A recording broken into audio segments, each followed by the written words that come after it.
If you're flying today, brace yourself. The skies above the United States are facing one of the most chaotic travel weekends in modern memory. More than 800 flights have already been canceled across the country, and the Federal Aviation Administration has now confirmed what travelers feared most. Nationwide air traffic is being deliberately reduced. For now, the FAA is cutting 4% of flights across 40 of America's busiest airports. But if T-government shutdown continues through next week, that number will more than double, reaching 10% by next Friday. That means fewer planes in the air, longer waits on the ground, and millions of passengers scrambling to get anywhere at all.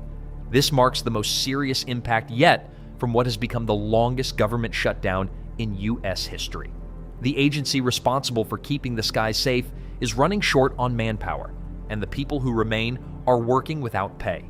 Air traffic controllers, inspectors, and safety technicians have been on the job for over a month without paychecks, many now working extended shifts to cover empty posts.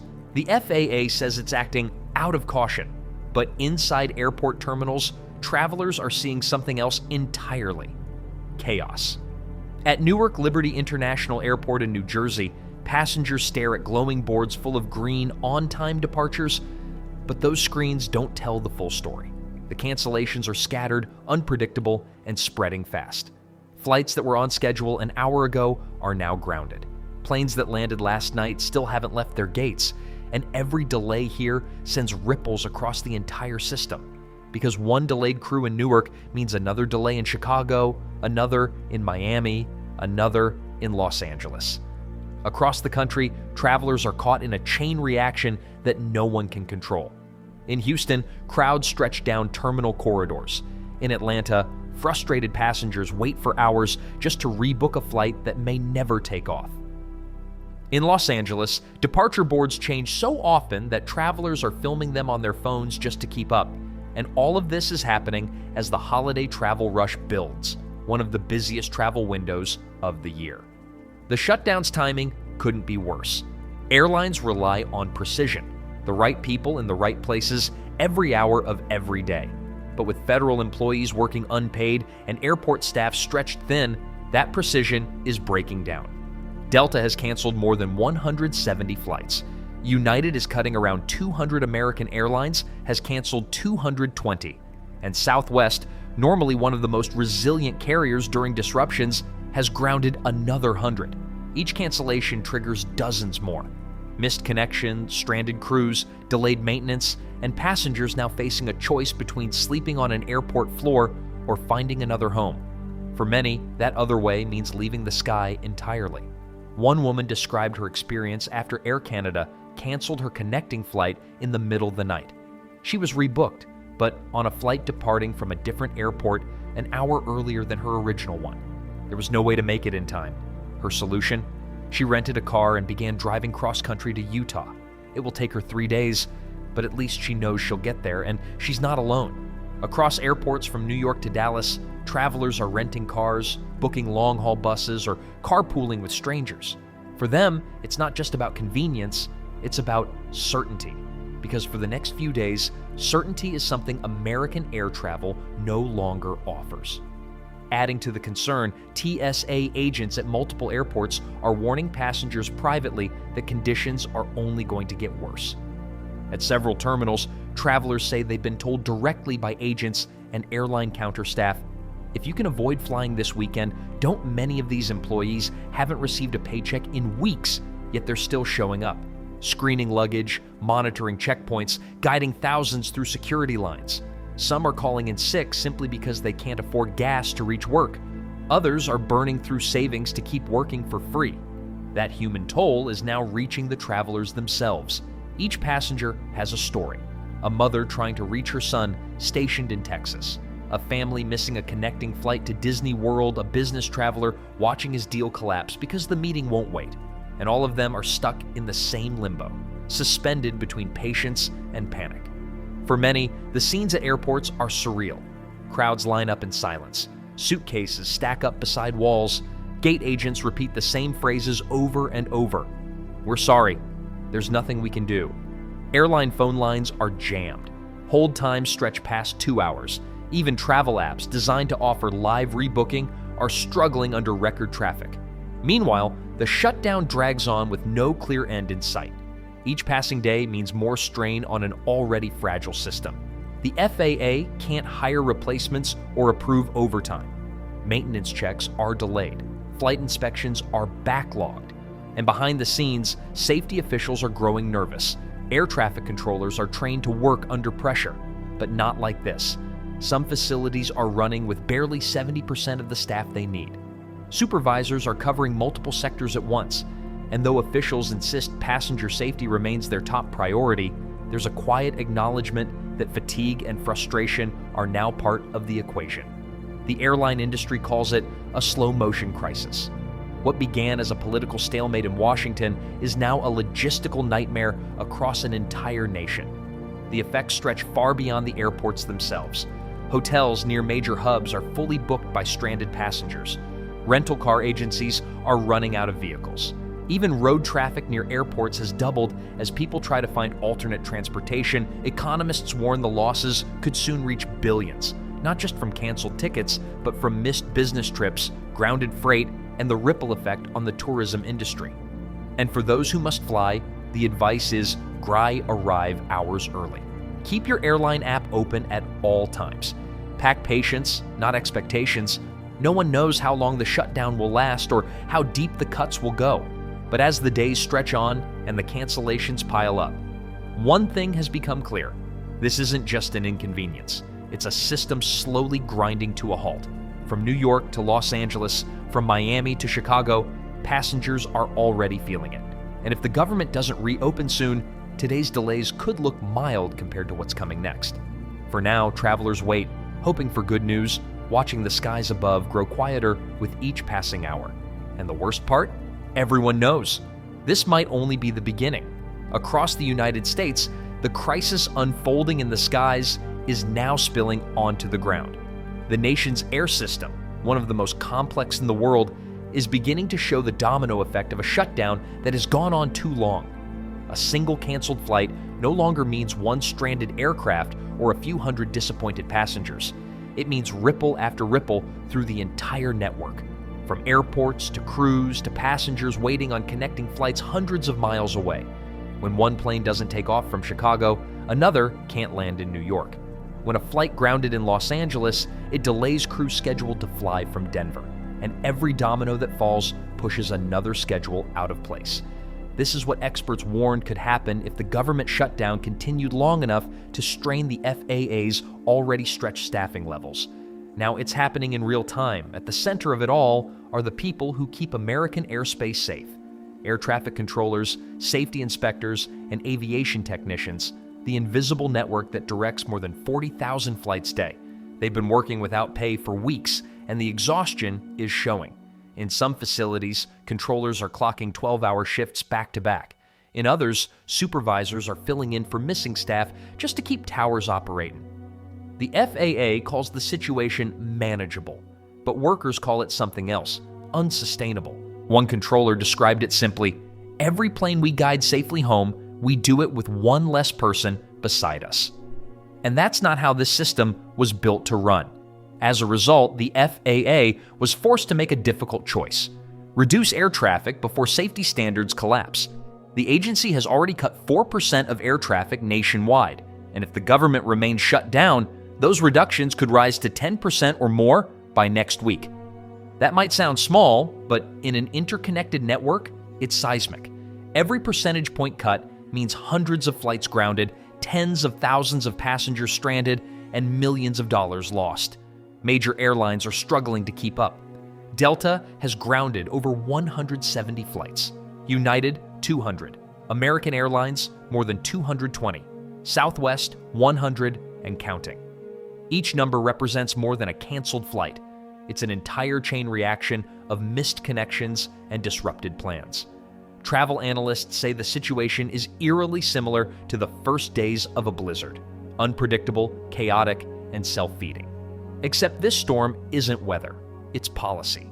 At airports like Newark, Boston, Miami, and Los Angeles, passengers are starting to see the pattern firsthand. Delays stretch for hours, rebooked flights vanish minutes later, and gate changes roll AC screens like digital waves. It's not just passengers feeling the squeeze. Airlines themselves are improvising to stay afloat. Some are shuffling planes and crews between routes on the fly. Others are cutting non-Ascenti flights altogether to preserve limited manpower. Meanwhile, TSA checkpoints, already short-staffed, are slowing down too. Wait times in Atlanta, Dallas, and Denver have doubled. In some terminals, security lines stretch so far they loop back toward the entrance doors. Passengers report seeing only half the normal number of screening lanes open. And while agents continue to show up despite unpaid weeks, many admit privately that morale is slipping. The human side of this crisis is now impossible to ignore. Behind every canceled flight are families trying to reunite, business travelers missing critic meetings, and airport employees working through exhaustion just to keep operations from collapsing entirely. Experts warn that if the shutdown continues, the aviation system could reach a breaking point. Not just financially, but psychological. Pilots and ground crews depend on rhythm and predictability. Without it, fatigue sets in, and errors become more likely. Still, travelers are trying to adapt. Apps like FlightAware and airline-specific trackers are seeing record download. Passengers are signing up for text alerts, checking live radar feeds, and even tracking their plane's previous flight paths just to gauge whether a delay might be coming, but preparation only goes so far. For travelers who have no choice but to fly, experts are offering advice that sounds less like strat and more like survival. Arrive at least 3 hours early. Check every possible rebooking option before you leave home. And keep a backup plan that doesn't involve flying. At Al Haley Berg, lead economist for the travel app Hopper, explains it bluntly. Travelers are already changing how they spend their money. We've seen a 60% increase in customers purchasing disruption protection, and that's before today's wave of cancellations. She says that since the FAA's traffic reduction plan was announced, customer demand for rebooking guarantees has surged by 40%. In short, people aren't just worried about missing a flight. Their planning for airlines are also encouraging flexibility. Many carriers are now waiving change fees or offering travel credits to passengers who decide not to fly. Others are allowing full refunds on certain routes customers cancel before departure.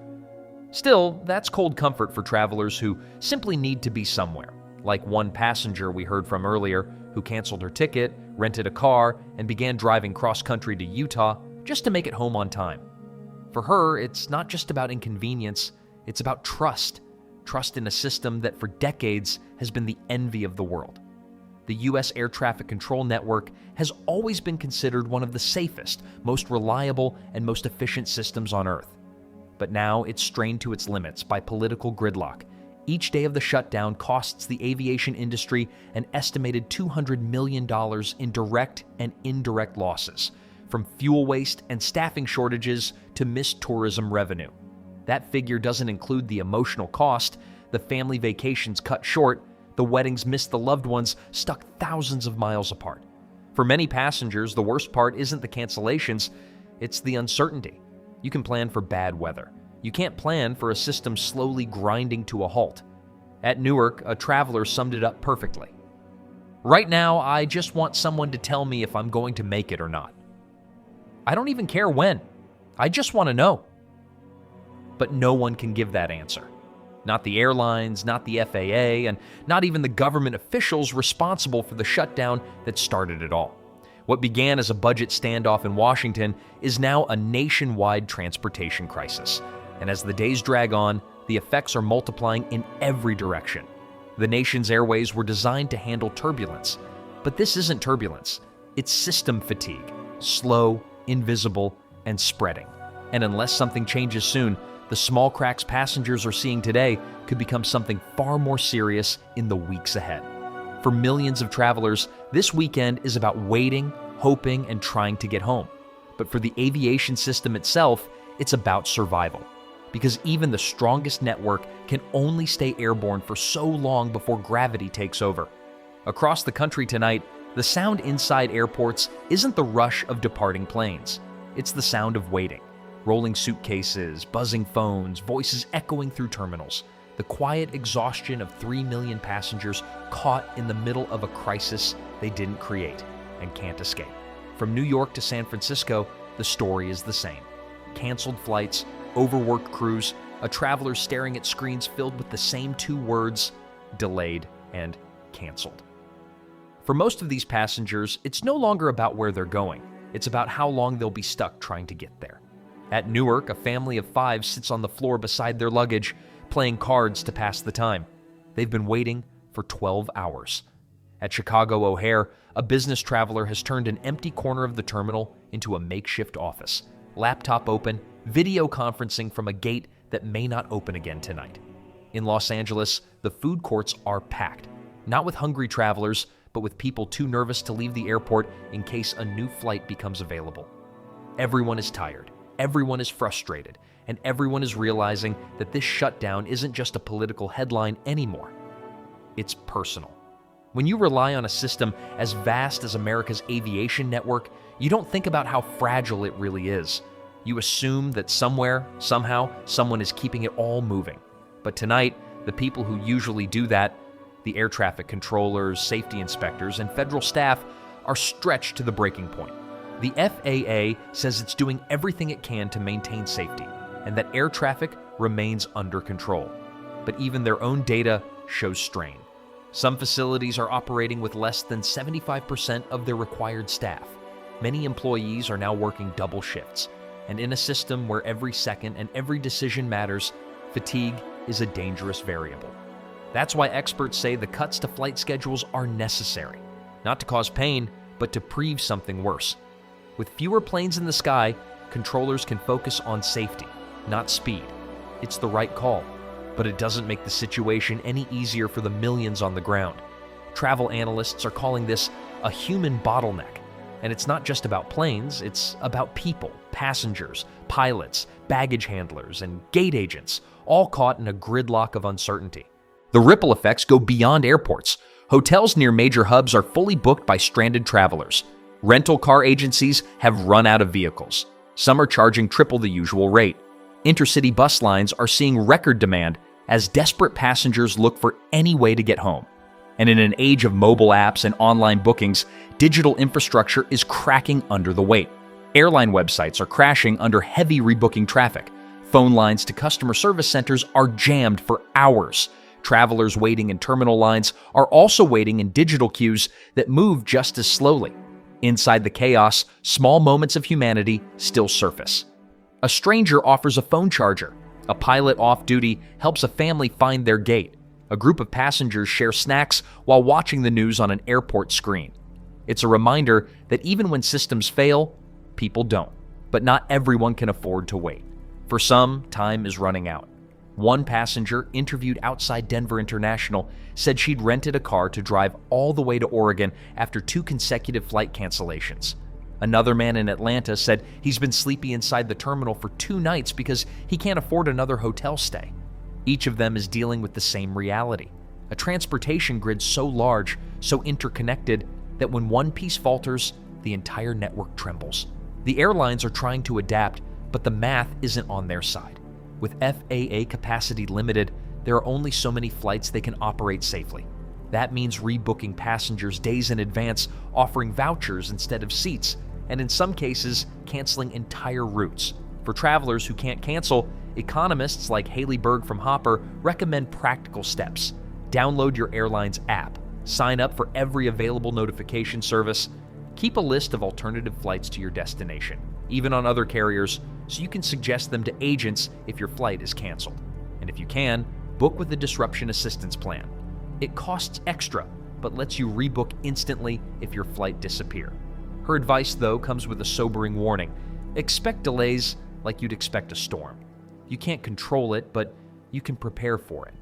And she's right, because at this point, the disruption has grown into something bigger than logistics. It's about confidence.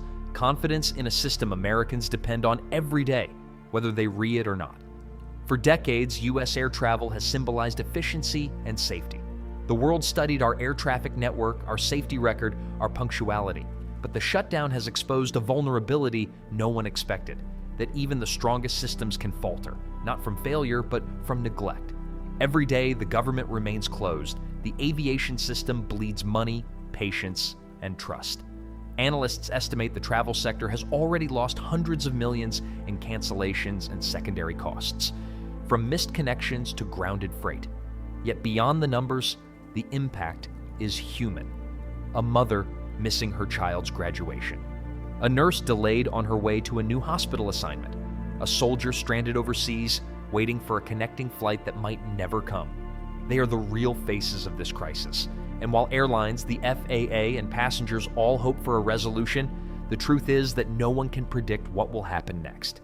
Every additional day of shutdown increases the risk of further disruptions, and every hour of delay deepens the uncertainty. For now, airports remain half full and half functioning. The lines move slowly, the announcements sound the same, and the only thing anyone can rely on is that tomorrow might look just like today. Still, even amid the frustration, there's resilience. Americans are adjusting, adapting, and in many cases, helping one another through the gridlock. It's not ideal, but it's who we are when systems break down. Because when you strip away the politics, the shutdown, and the headlines, what's left are people, millions of them, just trying to get home. Tonight, terminals glow under fluorescent light. Some passengers are asleep in chairs, others still staring at their phones, refreshing flight updates that never change. Outside on the tarmac, T-planes wait quietly, symbols of a system built to move, now forced to stand still. This is what a nation on pause looks like. For now, the skies are quieter, the terminals are crowded, and patience is running out.